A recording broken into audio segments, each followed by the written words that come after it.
Okay, folks, you should be seeing my screen. Before that, you should have seen resizing the window where I share my screen. Welcome to the October Flatcar community call. We are 1 week late because we skipped last week. There was KubeCon going on and everybody was just busy with KubeCon. So you have a number of items today for you, and we need to skip over one regular section that we have, but more on that after the welcome. As usual, we just go around, everybody introduces themselves in a few seconds. Hi, I'm Tino. I work for Microsoft. I'm the manager of the team that maintains Flatcar there as well. And Flatcar strives to be a very active and awesome community project. Handing off to Aniruddha. Hey everyone, I am Aniruddha and currently I'm working with Matthew on the Fleetlog integration with the locksmith. Kai.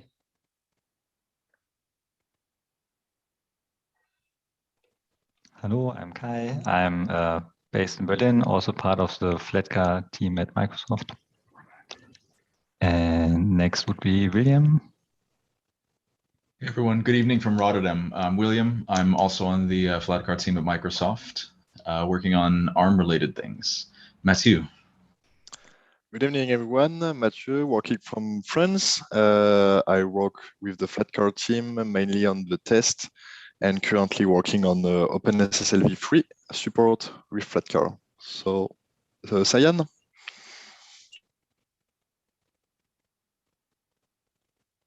Hi, hi everyone, I'm Sayan, joining you from India. I also work with the Flatcar team in Microsoft. I primarily look around for the releases and currently working on the automation pipeline. Going next, Dongsu. Hi, my name is Dongsu. I'm also in the Flatcar team at Microsoft. I'm usually doing security updates with Flatcar. Daniel?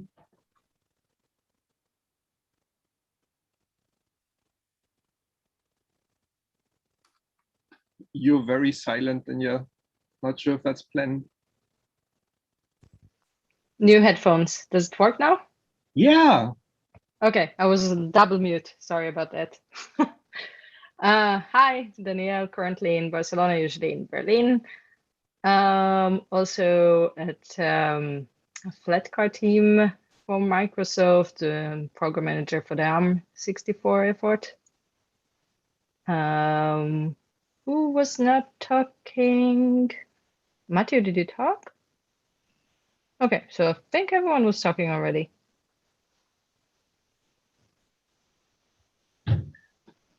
Cool. Thanks, everybody.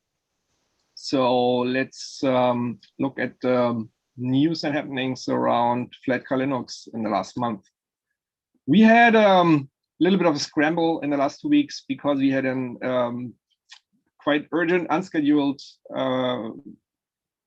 amount of work to do in the build infrastructure. We detected the overuse of a Google bucket, which we're using both for continuous integration and for public builds. So you folks have been using those as your binary caches, as sources for the SDK tarball, which was perfectly fine.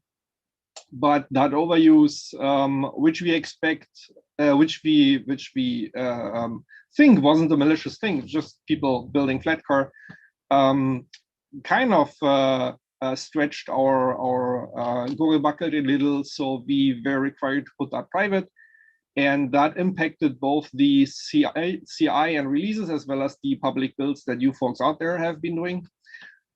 We scrambled and worked hard to mitigate those issues, and the current status is that we introduced 2 new services, that public-facing services.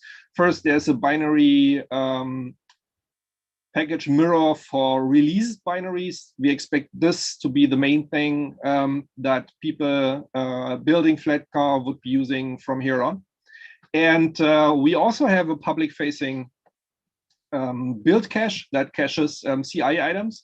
This is mainly interesting if you are doing Flatcar work that works directly on the main branches, so the next alpha release, so to say, and those are also publicly cached now.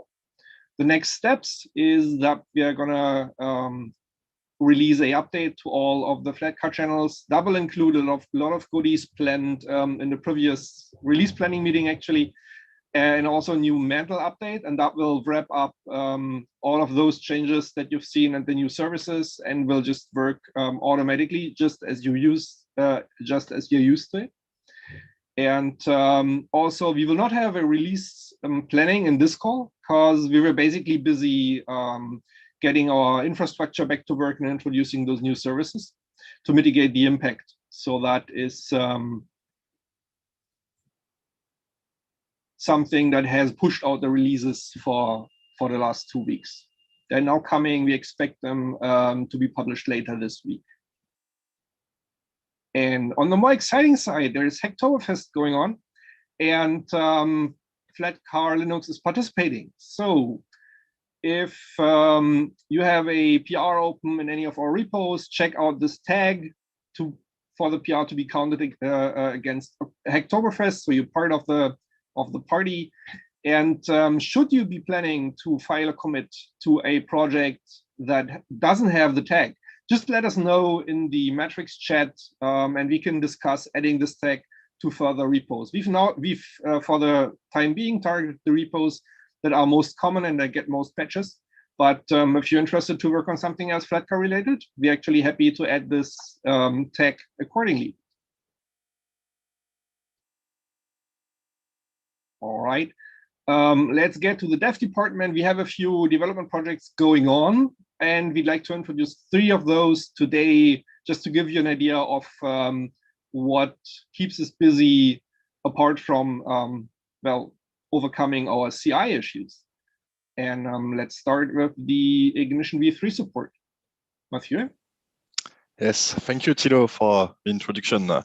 So today, let's talk a bit about Ignition. So quick reminder, Ignition is some kind of provisioning tool in order to provision your Flatcar instance.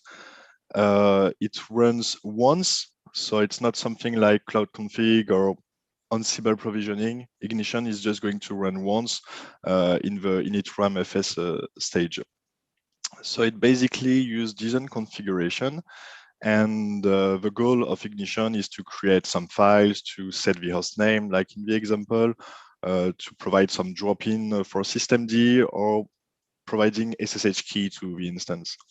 Like we can see on the screenshot, the version of Ignition currently supported with Flatcar is only the version 2. And the goal of Ignition v3 support is to actually provide support for version 3 and version 2. Next slide, please. So why we want to support both versions is actually to limit the breaking change we want to introduce into Flatcar. So basically, we want users to be focused on the workloads they run, and not to follow each breaking change of Flatcar.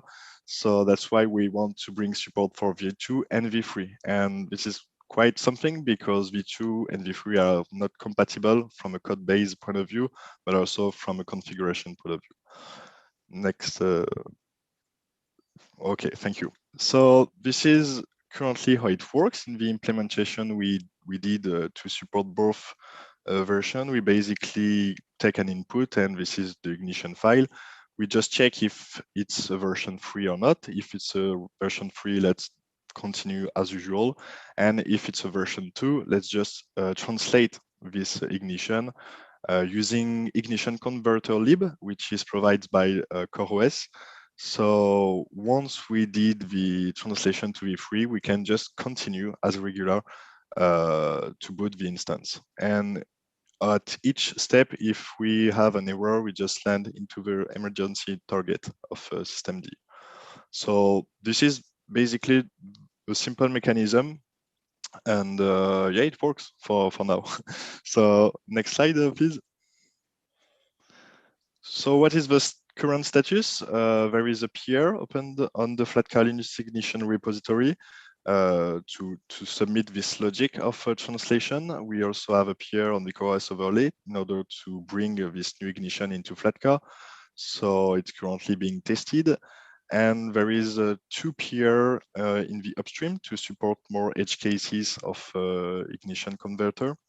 And yes, CI is okay, except for some ignition version 1 test, which is going to be dropped in the next release of Flatcar.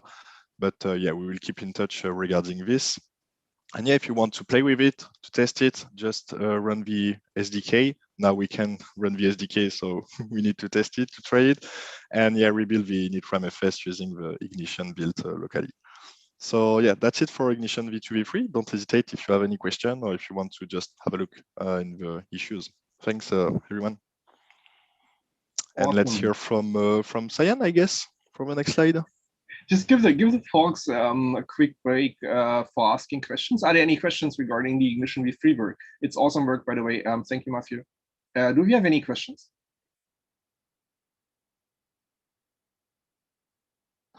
All right. Everybody's happy.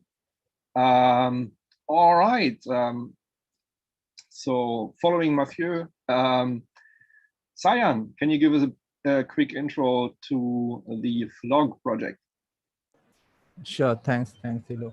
So in the release pipeline, we are introducing a new project called Flog. It's still in a very bare bone state and primarily can be termed as POC. So this project came out of idea that when we are doing a release, we usually, if we have seen the release notes, we link the projects and the version number, and during the process of building those release note, it takes a good amount of time to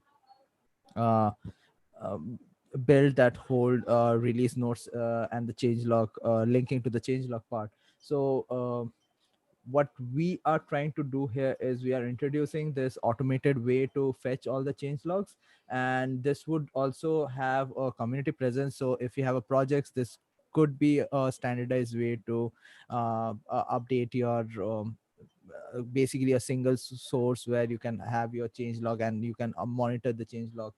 So it would, as a maintainer, it would help us to track, see the changes, and also like we could just publish the change logs through Flog. And for general public, this could be not even associated with Flatcar or associated with Flatcar. They can just see how the projects are, and they can just click on the links and see the changelog.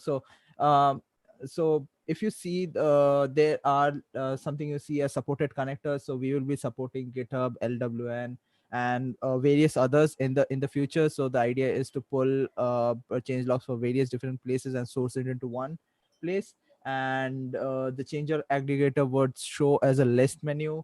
And if you click those items, like right now on the right hand side you see mantle. So so that's basically when you click on the version number, you see the mantle change log of that particular release. And that is right now, because mantle is on GitHub and we do the use GitHub releases, so that is getting pulled from GitHub directory. So the plan is to add more connectors, and if you'd like to contribute, do ping us on matrix channel. And as I told, like, this is a POC and we will be heavily working on this, so feel free to connect with us to help on this project. Yeah, that's from my side. Back to you, Thilo. Thank you very much, Cyan. That really sounds interesting. The third and final mini project that we'd like to present is actually something I have been dabbling with lately, and that is the current Flatcar SDK is using Cork to instantiate itself and to put you into a change root, which then has a number of bind mounts mounted into the change root in order to work. And that is basically the container concept we implemented in Cork. So I thought, hey, why not, go the full distance and use containers straight away. And turns out, actually, after a quick deep dive, it's not that hard. So I came up with a prototype that's currently work in progress. There's a number of concepts in that prototype that still need to be aligned. It basically aims to be a technology demo for the time being, after we clarified, until we clarified all of the open items. All right, so it should, of course, enable you to make Flatcar modifications a lot easier than you can do that now. It emulates the existing SDK, which doesn't really matter for new developers, but for developers used to the Flatcar SDK, they'll find themselves in a known environment. It eases CI integration, and we've started to actually use this for CI builds, makes handling a little easier. There is a work in progress branch and PR. As I said, it's more like a proof of concept by now. And I have a very small demo. So right here, I'm in the SDK root. This is basically the scripts repository. Just checked out.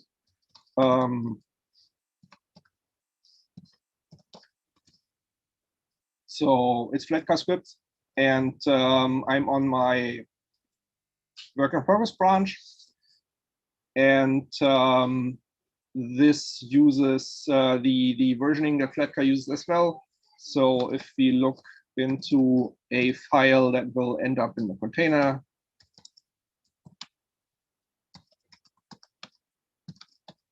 and we see this is basically based on a Flatcar version. It uses an SDK that happens to be available on the GitHub container registry, which we've been playing around with as well. What you do now is you just start a script, and it doesn't really matter whether you have the SDK locally or not, and it'll use the SDK version from the version.txt and just put you into the SDK container, which you can't see because the screen part didn't show it. Okay, so you're in the container, you're still in the scripts repository, which is bind mounted into the container and volume mounted into the container. And anything else around here is containerized. You can,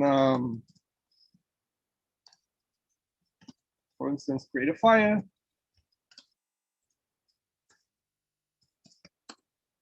And the file's there. And you can exit the container. And one of the interesting ideas here is that as long as this container exists, it has a calcu level name, so to say.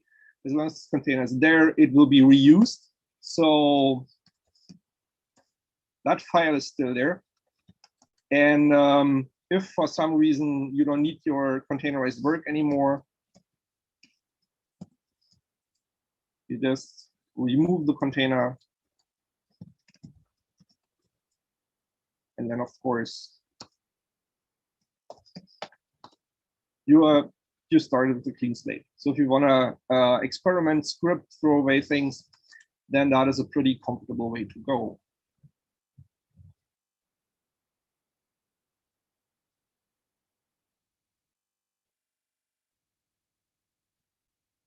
All right, that was our demo section and development project section. Let's get to the ARM64 status update. William and Yes, indeed. Yes, indeed. All right. So, short update on the ARM front, but great news. Let me get that first slide, Thilo. All right, so just earlier today, we finally landed the Polkit 0.119 update, which resolves the last test failure in our ARM64 suite.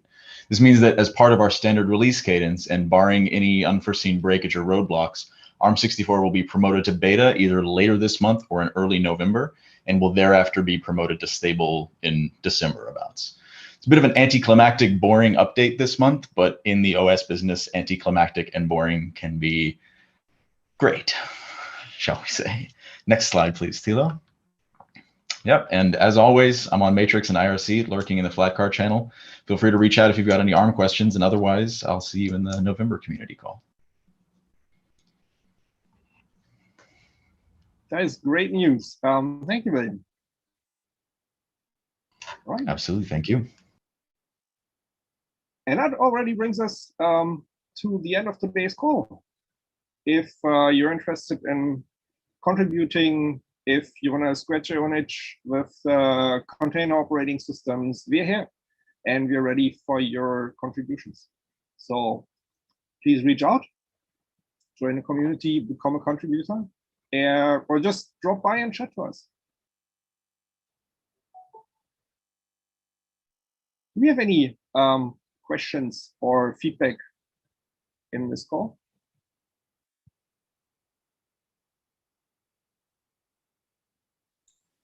Yes, I have one question for you, Thilo. Do you have an estimation of the weight of the Flatcar SDK once everything is set up? Sorry, the what? The weight of a Docker container. It's pretty big. So like the full SDK with support for building both ARM and x86 operating system images is at about, I think, 3.5 gigabytes. There are slightly more lightweight containers that we also have on the GitHub registry, which then only contain support for either ARM or x86, and those are around 2.5 gigabytes, if I'm not mistaken, but it's still pretty sizable. Okay, thank you.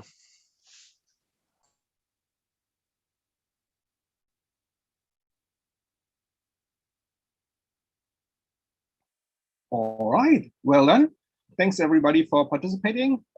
See you next week in the release planning or in the community call November. See you. Good evening. Good. Thanks, everyone. Bye. Bye. Bye. Till then.